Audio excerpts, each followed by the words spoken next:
So now for our program, we have a fantastic speaker here with us tonight.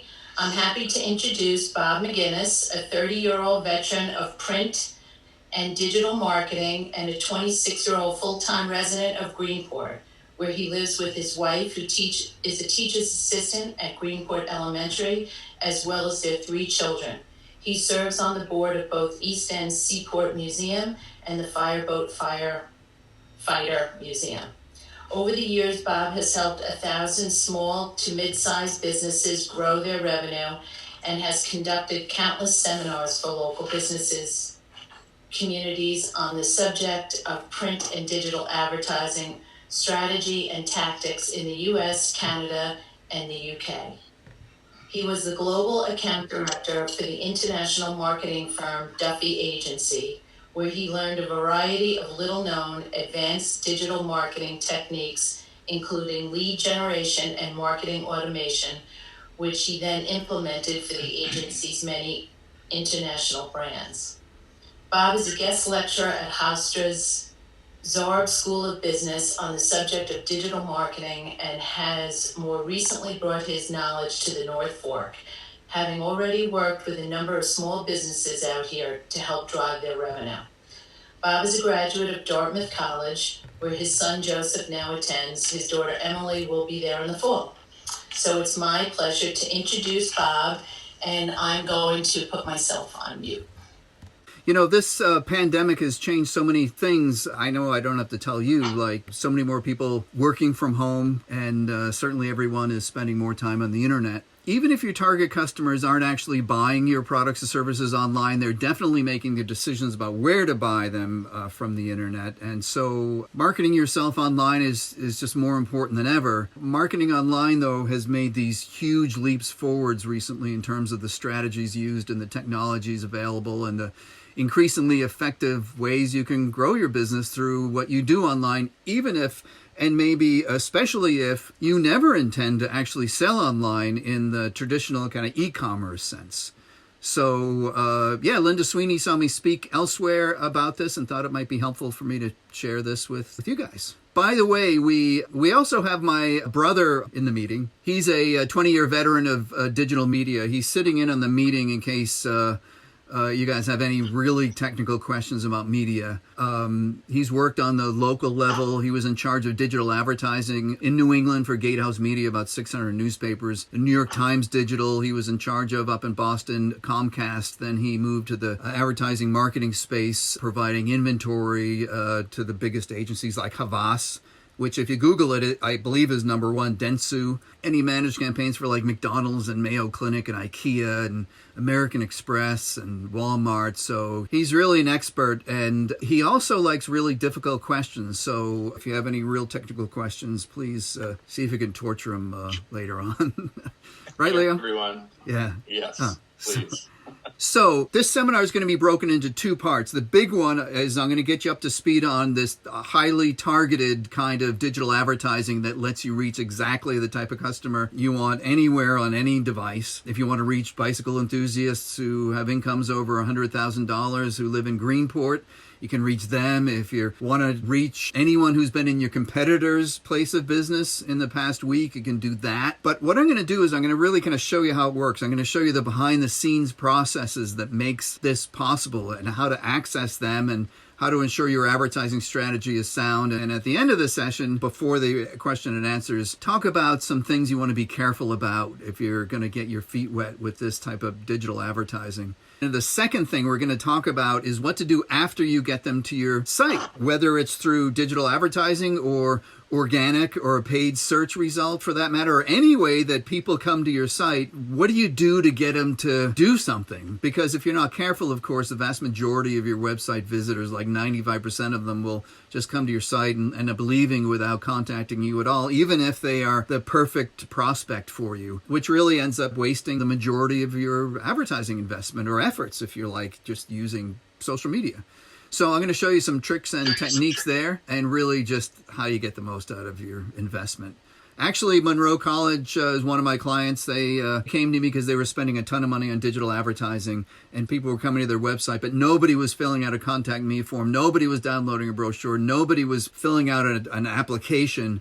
And they brought me in to turn that around and get these people who come to the site to actually turn into, real leads and prospects. But let's start with programmatic advertising, how you get people to your site with data-targeted advertising. Really, it's called programmatic. A lot of the ability to reach exactly the right people in the right places is based on this programmatic advertising. And if you don't know what it is, I'm going to go over it now. Programmatic advertising has really been the evolution of advertising, from buying a banner on ESPN's website or Newsday's website to having the ability instead to say, this is exactly the audience I'm trying to reach. And a programmatic real-time bidding system, kind of like eBay, will find those people across literally just about every website in the world. Because when you think about it, if you want to focus on response, you want to focus on the audience, not the website. And then once you start doing that, then you can start optimizing against that audience and the results you're getting, and you can have it look for lookalike audiences, people who are similar to that, and we can target really, really specific people online. And that's because everything you do online and many things you don't do online, you do offline, is being tracked, and the data is being sold. Anytime you buy anything on a credit card, anytime you book tickets or you book a hotel room or you buy dinner or you buy gifts or you visit websites or shop online, all of that data is being collected and sold to companies, and that enables you to target people with very, very specific interests. Because of all that tracking that takes place, we can do this demographic targeting, where you can target users based on their age or gender or household income or career or ethnicity. We can do behavioral targeting, where we target consumers based on their search and their click history and their web browsing history. We can do content targeting, where we target consumers based on the kind of sites and the content they're visiting. And geographic targeting, where we target users based on radius and zip code and city and county and DMA and state and more. And you can put all that together in one advertising campaign, or multiple ones going after different ones, and then we use AI and other things to kind of optimize that. This graphic here is just kind of to give you an idea what goes into all of this. On the this is kind of like the technology stack for programmatic buying platform. So in the top left, that stuff over there, that's all the inventory sources. That's all the exchanges where you can bid for all different types of advertising, kind of like the stock market. The bidding happens in real time. So for instance, if you were in the market for a car and you were tagged that way with data and cookies, maybe you go to cars.com. Then when you went to the New York Times and hit play in a video, before that video appears, that little commercial ad that runs, there's an auction with literally hundreds of thousands of bidders on you as a car shopper before someone wins it, and that ad runs at the beginning of a video, whether it's YouTube or on a news site or anywhere else. So that's kind of how real-time bidding works in the ad exchange world. Over on the kind of the bottom left, you get that geographic data. You can get right down to the street level. You could target an actual building. And then the bottom right are the data providers. So these are the people that know you're in the market for a car, or that you're a foodie or a beer drinker, or you're a business traveler, whatever that might be. MasterCard is down there. So this can really give you a perspective on what kind of data is available. So if you're going after, for example, philanthropists in these zip codes, really target. If you're looking for the second homeowners out here, we know that too. It's crazy. In terms of the things you can do with this, you can do virtually anything that you see on websites, and that's really what we do. I'm just going to show you not only what we offer, but that's out there. Programmatic display, that's really just ads, display ads, like the newspaper ads with borders around it. It's just designed to boost any businesses wanting to get their message in front of their target market at any place, anytime, any device. It's connected to all those major data exchanges. So those are all done through, programmatic advertising. There's geofencing. So as you may know, every mobile phone has a unique device ID number that's anonymously associated with the carrier of the device. So device ID targeting and geofencing takes advantage of that by monitoring the location information associated with each device. And then this information is beamed to the cloud, made available for marketers to leverage and ultimately target consumers or the devices based on where they've been, where they live, and much more. And actually can then target your children as well, because if you're on the same calling plan, then we know that too. So, yeah, scary stuff. So we're going to get into more of that in a little while. There's pre-roll video, which we were just talking about, the time between you click on the video and the playing that pre-roll, the pre-commercial that runs before the regular video. That's the auction where thousands of people bid on it. But in video, just the same as programmatic advertising with display, it's just video. There's YouTube. 5% of total time spent on the internet is on YouTube. So you can do the same programmatic thing there. So next time you watch a YouTube video and that commercial comes up, you're special with that advertiser. There's over-the-top TV, so those people who have cut the cable, if they're on a dongle or a puck or a smart TV, whether they're on desktop or mobile or a tablet device, you can reach all of them. There's email marketing. We have access to millions and millions of email addresses where people have opted in to receive things, and we're always cleaning them, and that's not unusual. So native advertising, those are the ads underneath, like on a website that looks like it's part of the website, but it's not. It just automatically adjusts to whatever that particular website looks like that it was able to serve an ad on. So it's always changing the font and the layout and all that.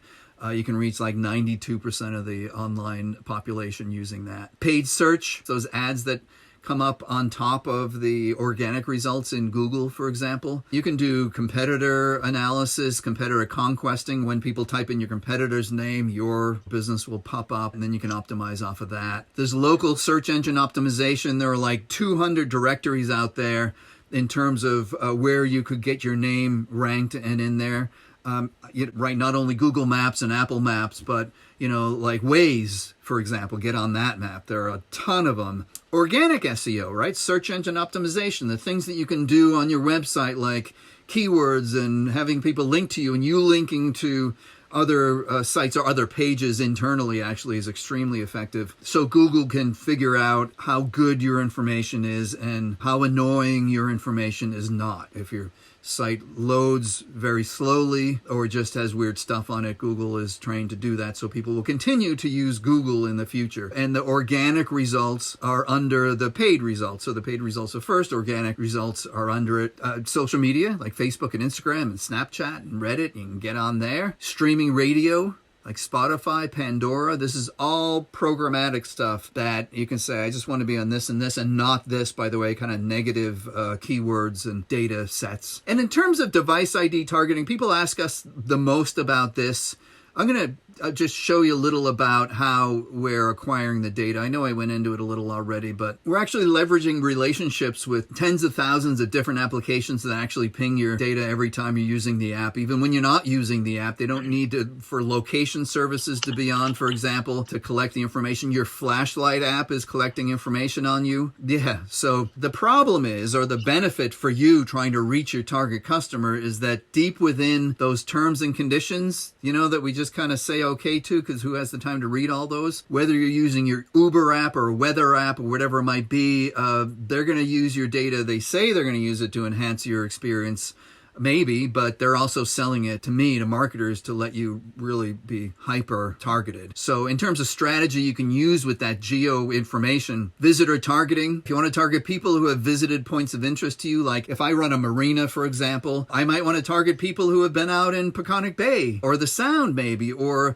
have been on the docks at Claudio's, depending on what demographic you're going after. Whatever that might be specifically, because maybe those individuals who are there out in the water are your type of audience. So there's also conquest visitor targeting. That's the most popular type of targeting that we do, targeting people who have been to your competitors' locations, delivering ads to them saying, hey, we'd love you to come shop with us. We know you buy this stuff. Come to us. Like the wineries, that would be something that would be interesting to them. And we also include household extension lookalike targeting. So I'm not only focusing on the visitor's mobile device that people have, but I'm going to extend it to all their connected devices. Once we know one is connected, we can move on to connect actually not only their smartphones, but the laptop, their tablet and all the other devices that we leverage on a daily basis. I think we spend half our days now on these different devices, so we want to kind of reach all of them. And then the cool thing is actually these success metrics. You can actually see up front how many people were in your competitors' places and in your place by time, by zip code, by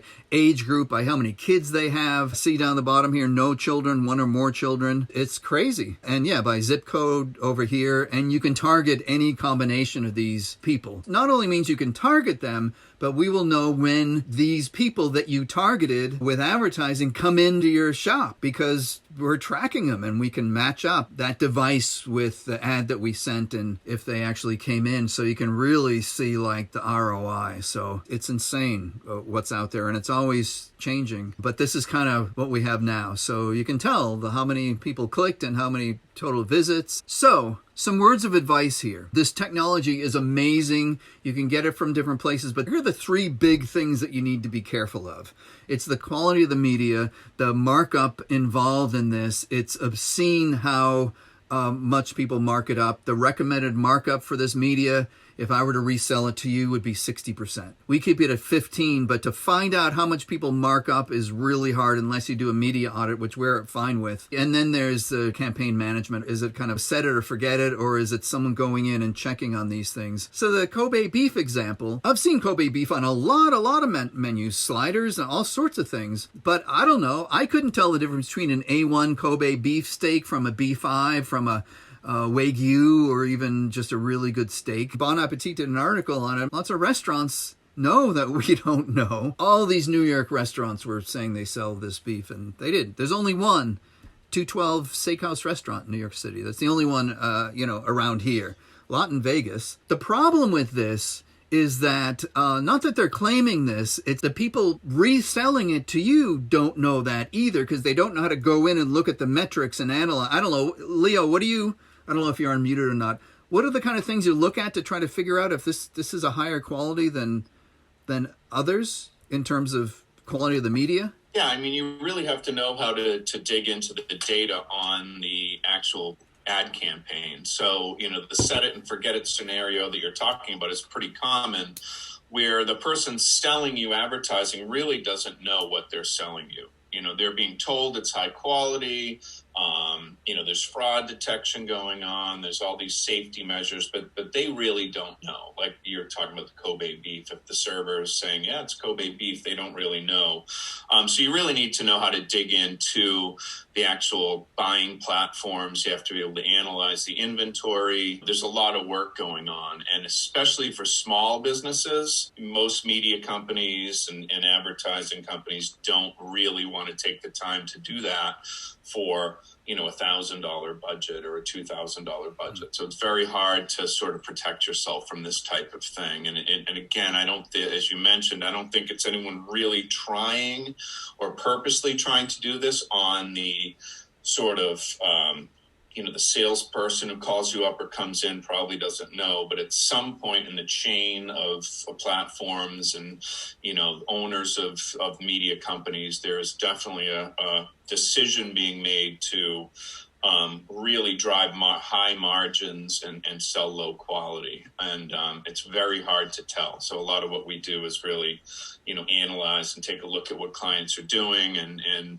are they getting really what they think they're getting. So, that's why a lot of advertising reporting is focused on how many clicks you got and things that really don't matter if you start looking under the hood. It's really, first of all, these real people clicking on these ads and coming to your site. It could be bots and all kinds of crazy stuff happening. So again, it's really at a local level, especially where budgets are small. If you're not getting what you think you're getting, it can have a major impact. If you're spending millions of dollars on advertising, it might be less of an impact, though those people wouldn't be too happy about getting a bad advertising deal either. But if you have not a lot of ad dollars to spare, this becomes a very, very serious problem.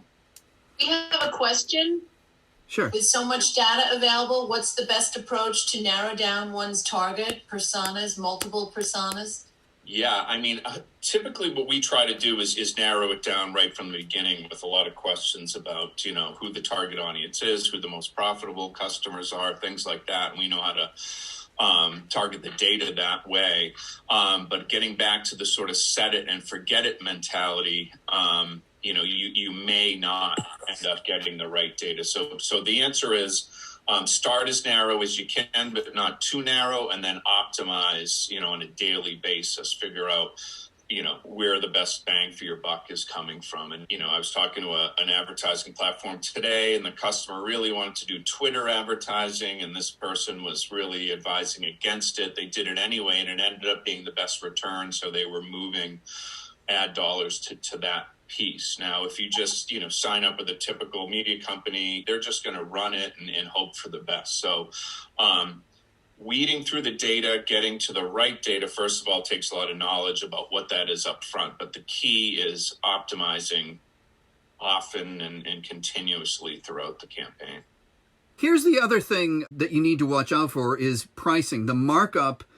When Leo told me years ago how they mark this up, it's insane how they mark it up. And the problem is there are a number of middlemen in some cases. If you're buying from a third party who's buying from a third party, you have the publishers first, right? Let's say you're buying a $4 CPM, which is pretty good. Cost per 1,000, right? Let's say you want 25 million impressions. At least that's what you can get for $4. But then they're going through the exchanges. The exchanges are buying it from them, and now they're taking their cut. So now you're down to you're up to an $8 CPM and half the impressions. And then buying platforms are buying from them, and now you're up to 12, and then you're up to 16 with the ad vendors, and by the time it gets to you, it's like 20. So it's really hard to know what's happening here, except if you ask for an audit, and your vendors should not be shy about just showing you exactly what they're getting it for. So but you got to be real careful about how many times this is being marked up. It's very common for the exchanges sell to the buying platforms. That's a little bit of a mystery. Nobody really knows what the exchanges charge, but the buying platforms typically mark this stuff up in the 40, 50, 60%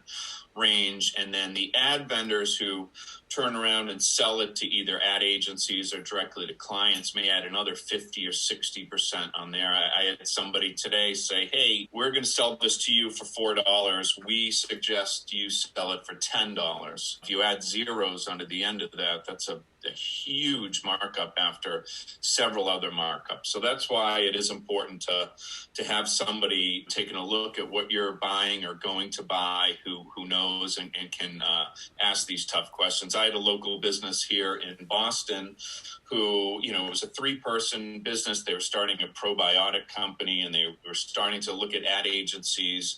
The ad agency knew these folks weren't really savvy with digital and put together a $220,000 proposal to them. And when I dug in, I realized $150,000 of that was nothing. It was just air. So what's great about this is, it's really complex and targeted, and there's all kinds of bells and whistles, but it's also easy to take advantage of people because it's hard to understand. And then really the last part is actually the quality of the service, which is just make sure you're with somebody who knows their stuff and not going through a third party, so who can actually dig in. Once you drive people to your site, something has to happen there. I mean, this is the way it was, right? At one point, it was, you run an ad in the newspaper, even online, they call or come in. It was simple. It was so direct. But now, huge percentage of people stop at the website. They look you up before they do anything else. And the problem is that if your website is designed to capture these people and to get them to do something, wonderful. If not, it's going to be a huge roadblock. And I know the newspapers get very frustrated. I've trained a lot of newspapers on this stuff, and they get frustrated because they drive people to the website and then nothing happens. But there is a way to really kind of open it up. And what Monroe did is really what I recommend them to do, which is get people to leave their name, and not by putting out a contact us form, not downloading a brochure, but giving them something really of good value. And I'll show you how this works, really. I mean, you go to a website, you bounce around different pages, and hopefully this visitor goes to the contact us page, and hopefully this visitor fills out something. But most of them don't, right? They're gone. And for that minute or two, they are prospects. They're interested in this, but they get distracted. They bookmark you. How many bookmarks do we have that we've never gone back to? I mean, that's the problem.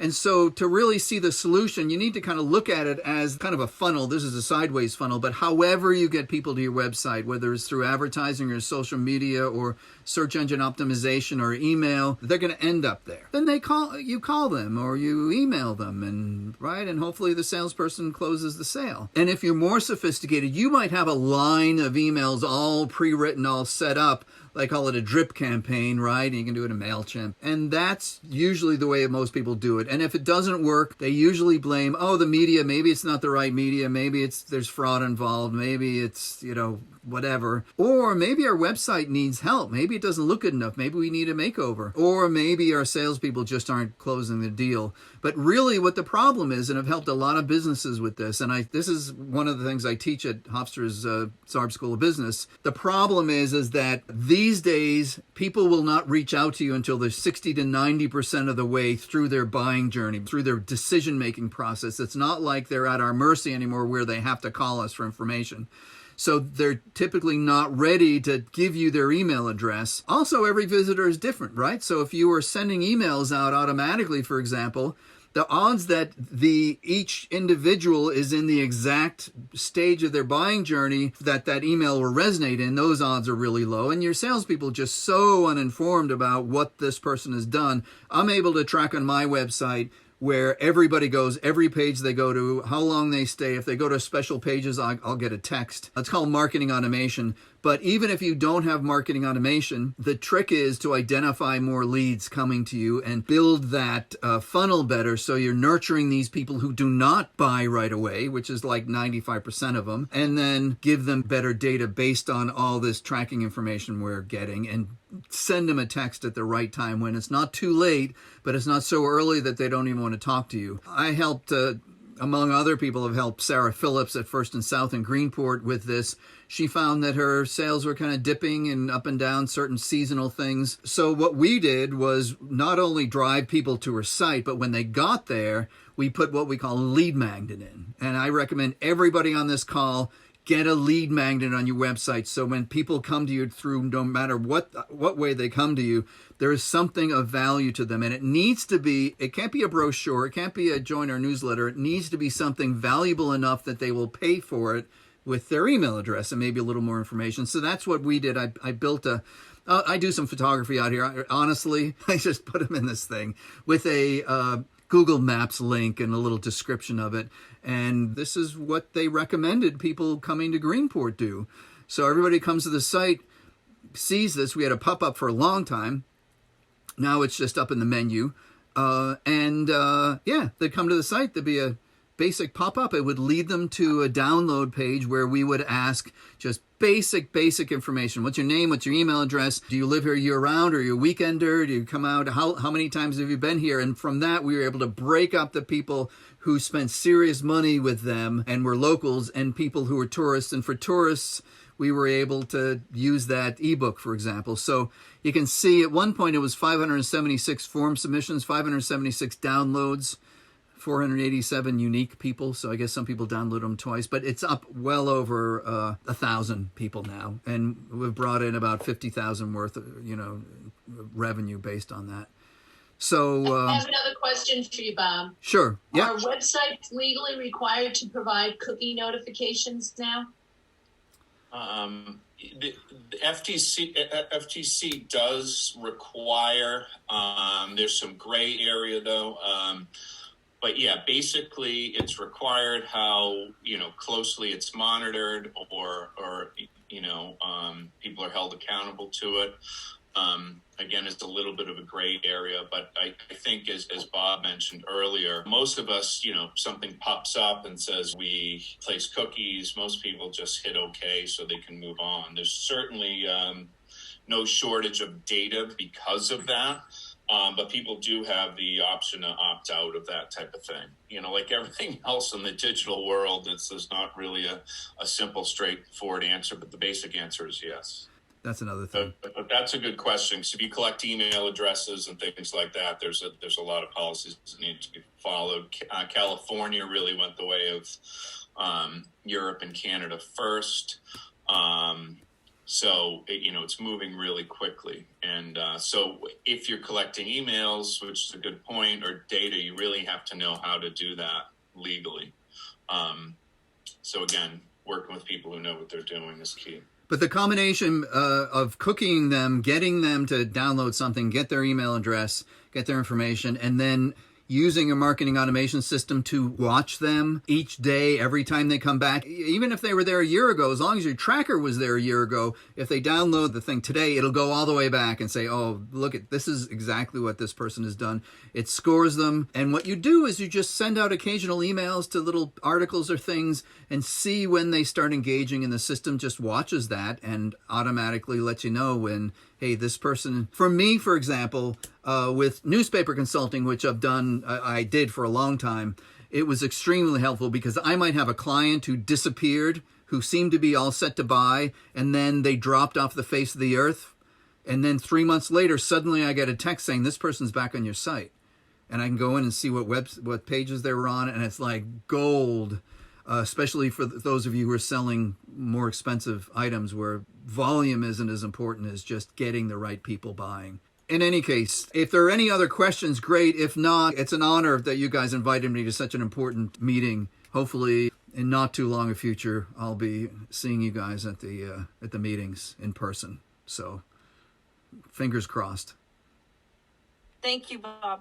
Thank you. Thank you so much, and thank you, Leo. It was a great presentation, and thanks for putting up your personal information here. For anybody who needs this, I have it too. You can email me, but quickly jot it down for both Bob and for Leo. And that's thank you so much. That's my Thank cell. you. So, yeah. Thank you, Bob. Thanks, guys. Let's hope for a great year this year, right? Fingers crossed. Take care. We're going to jump. Thank you. Take care. This is great. Yes. Thank you.